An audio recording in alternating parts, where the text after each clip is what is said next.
Hey everyone, welcome to the tutorial on formatting your manuscript to send specifically to RawRiot Publishing Services. This is not if you're sending a query letter to a traditional publisher or a agent. This is strictly just for RawRiot. That other one is a completely different beast that if you want that information, I can do that as well later on another video. But this is just for RawRiot. We're going to get right into it. So we're going to start formatting the paragraph first. We're going to go Control All, go to Paragraph, Left, 0. Guys, do not do above 0.2. As you can see, this one's 0.5. That was back in the day. That's not the standard now, and you can see it just looks odd. So I'm having to go and manually delete every single open space like this in each paragraph. So please don't do that. So 0.2. Spacing before is 6, spacing after is 6. It gives you a good spacing between your paragraphs.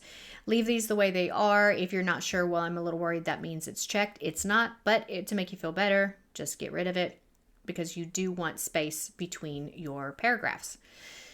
Spacing, you can do single. I like to do 1.15. Please do not go up above that. If you're, let's say, in an anthology and they require these to be different, then just let me know ahead of time. Hey, this is for an anthology. This is their requirement. And I'll understand. But otherwise, this is what it needs to look like. Line breaks, don't worry about that. That should already be set. I personally would set this as your default. So every time you open a new manuscript to start writing, it will automatically do this for you. So hit OK. Now, typically I leave mine all wonky like this just because when you do justify it, it could add spacing between words. And I think that is a lot more hideous than having it jagged like this. But in this instance, let's go ahead and justify right up here. Great. We're going to click off that. This is a bigger manuscript. It is a little over 116,000 words. So when we go to layout, page setup, I'm going to actually make this a 5.5 over 8.5. All right, whole document. Yep. All right, layout, make sure the header is 0.5, the footer is 0.5.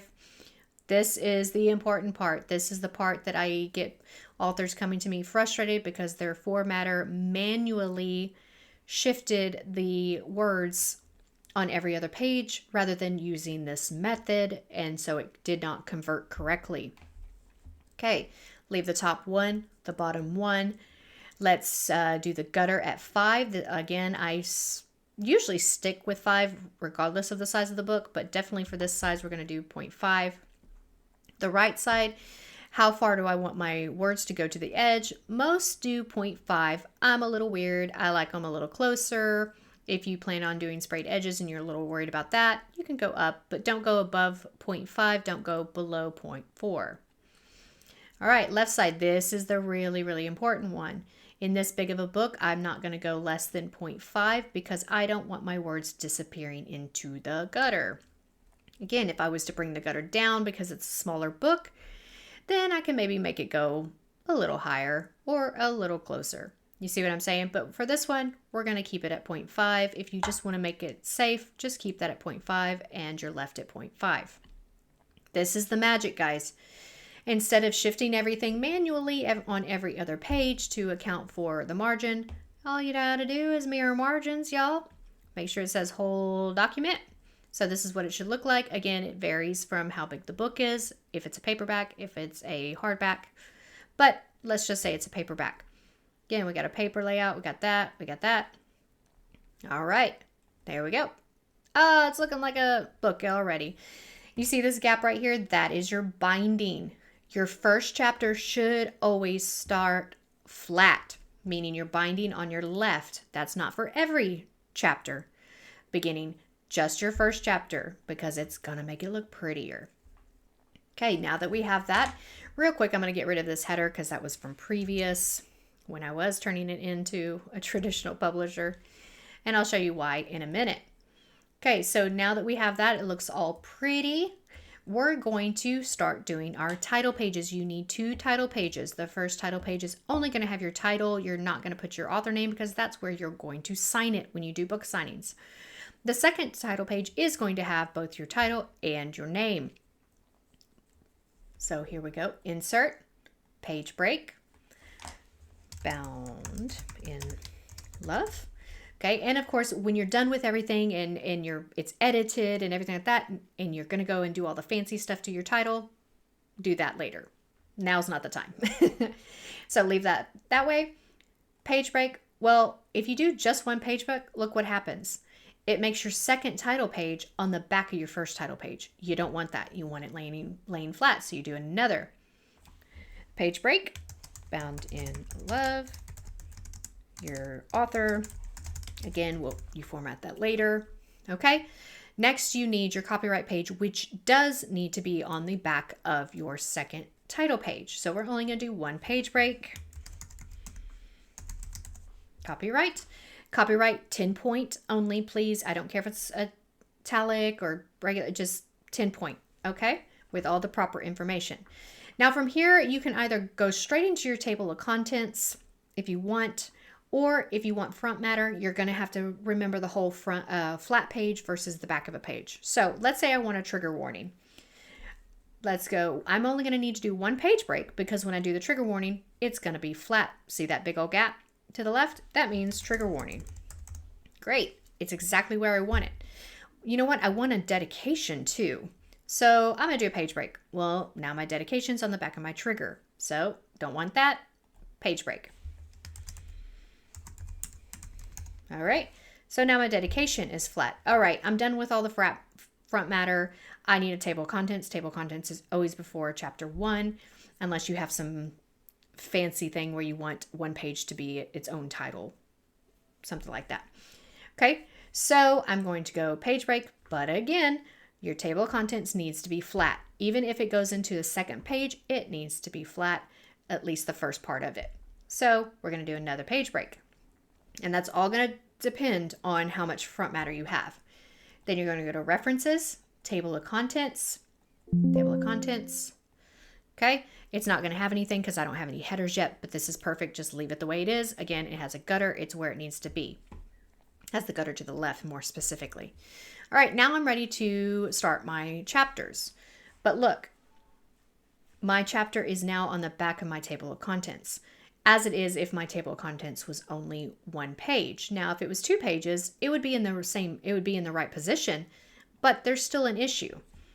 And I'll show you why. So we're going to take this back until it's on the same page as the last page of the table of contents. Well, if it's in the correct position, Shay, it's laying flat, why are you doing this? I'll show you why. You're not going to do a page break. You're going to go to layout, breaks, next page. And this is why. Click on that header, double click that header, section 2 versus section 1. That means if I put a header here, it's not going to show up on the previous pages because you do not want the header or the page number on the previous pages. It needs to start on chapter 1. So I'm going to put a header on here. See this right here? Make sure this is unclicked. See how it's highlighted at now?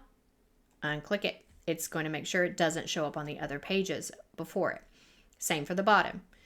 All right, guys, please don't just start typing stuff in. Please use the header function. It just makes converting so much easier. You can delete this one if you don't want it there, you know, so on and so forth. So like I can put Shay Coon here or Shay here, but I don't like this middle one.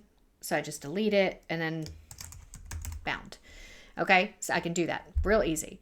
Layout on this one, guys, no less than 30 after for the header. I prefer 54, just it gives it a beautiful spacing if you do more than 30, but at least 30.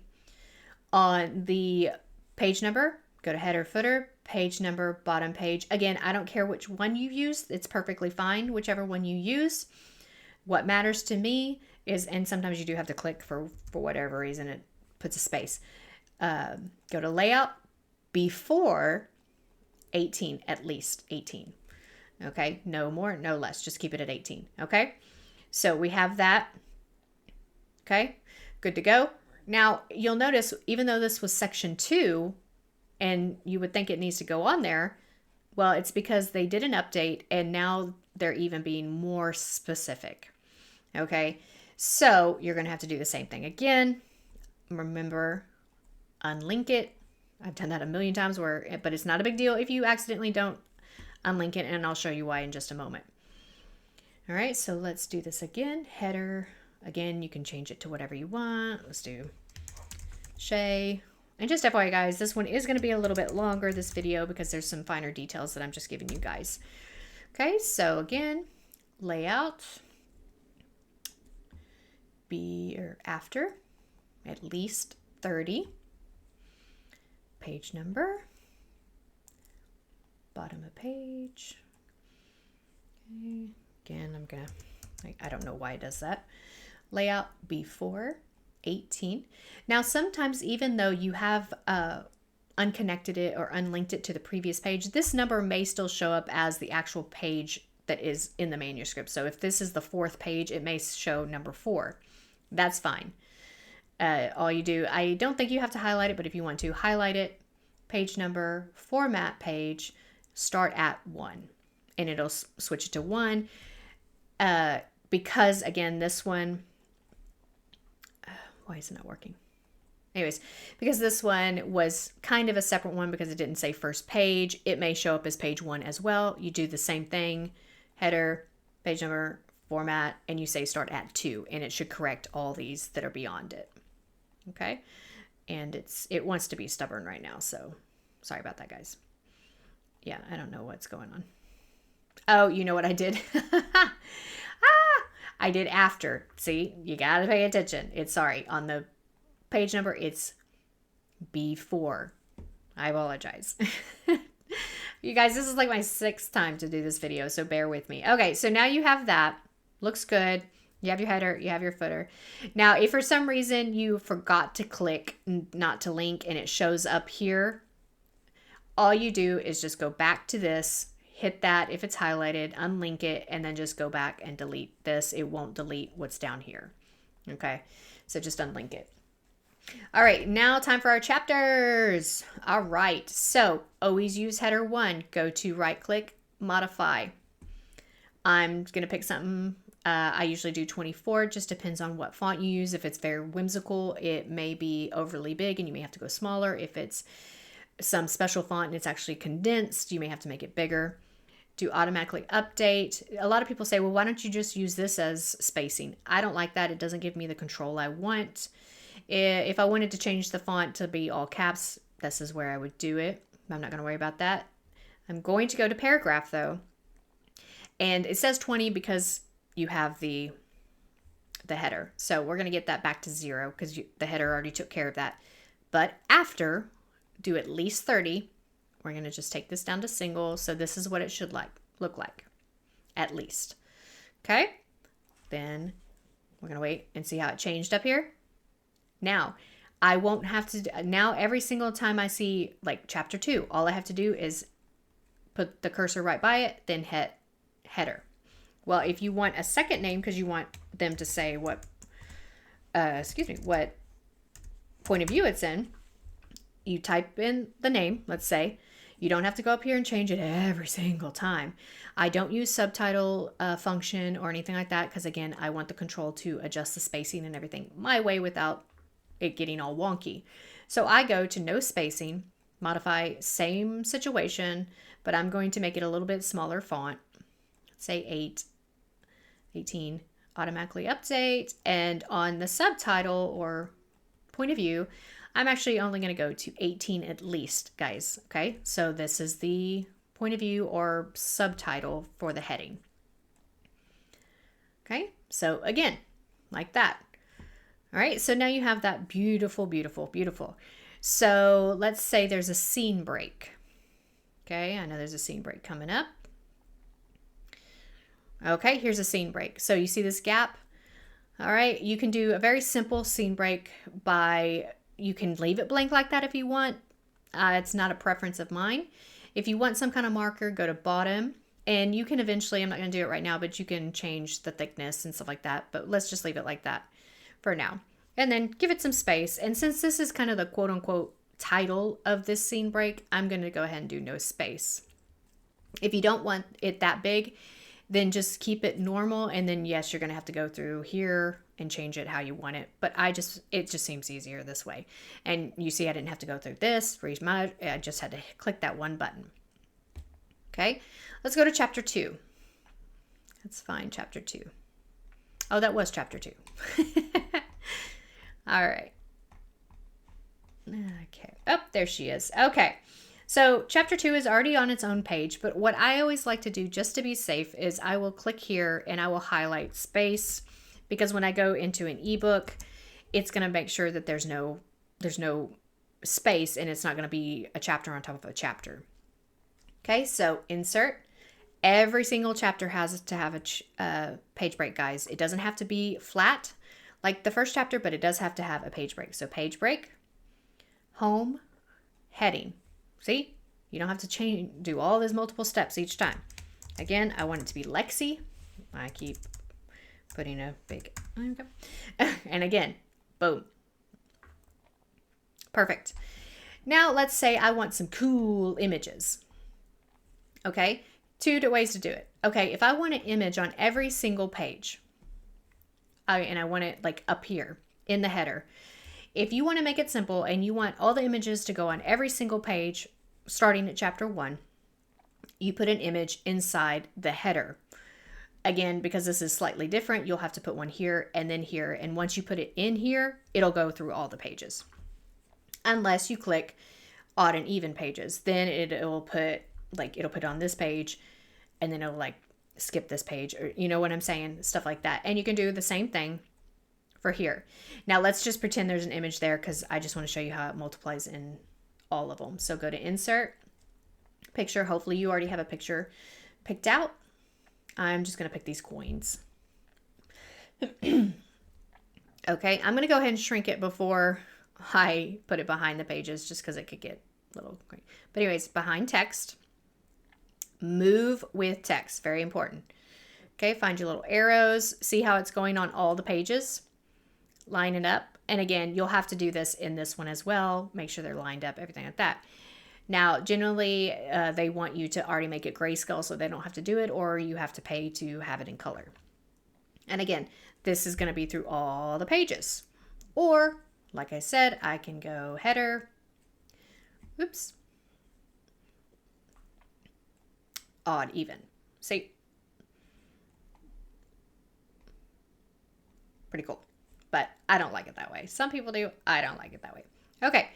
So let's say, ooh, you know what? I want to use that as instead of that bar, that space bar or that line bar, whatever we used for the scene break, I want to use that. Okay, that's fine. Go over here, do no border, leave that space open, right click, keep for formatting. Basically, it's going to keep it behind the text. Now, see these green lines? These are guides. You want that. Okay, now that's going to change depending on, I have a pretty big spacing around the image. But you see this, how it's lining up with the page number? That's what you want. If you go too far, that's actually lined up with the page, not the margin. You want to be lined up with the margin when you're doing a paperback. Now, when it comes to an ebook, you want it lined up with the page. So make it like that and have your little cross there. See, that should not move. Okay, now if you want to go a little bit up, that's perfectly fine. You can, but you may have to come back and do a little adjustment. Paperback is typically not a problem. Ebook is where you get a little iffy, but keep it like that. Again, make it grayscale and it should stay there as long as you do behind text, move with text. Okay, again, ebook is a whole different beast. We'll do a video on that later. So there you go. You have these cool little figures, these little images. I'm going to delete that because not my thing. But let's say, okay, I'm just going to go ahead and cut it from there. Anyways, let's say, well, you know what? I actually want that on the chapter. You are going to have to go to every single chapter header and do this. You can't do it in mass. So do that. Find your little arrows, put it where you want. Okay, again, let that guide you. Make sure it's lined up with the number. And of course, a lot of times you gotta There you go. See, it tells you, okay, that's perfect because now it's not in the header. Well, now I can't see Lexi. This is where you're going to adjust. You're going to go down. Okay, very easy. Well, I don't want that. Okay, I want this actually below Lexi. Okay, get this little booger. I want it below Lexi. Okay, put it right there. And then what you're going to do, lay out just up this like that. Give it a little more room.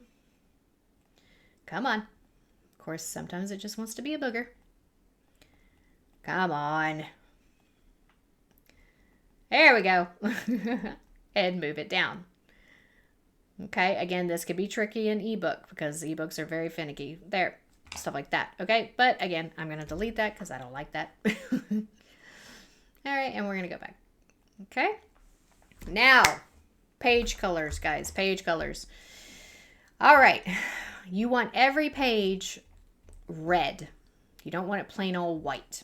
You go to design, very simple, page color, switch it. It alters the font color as need be. Very easy.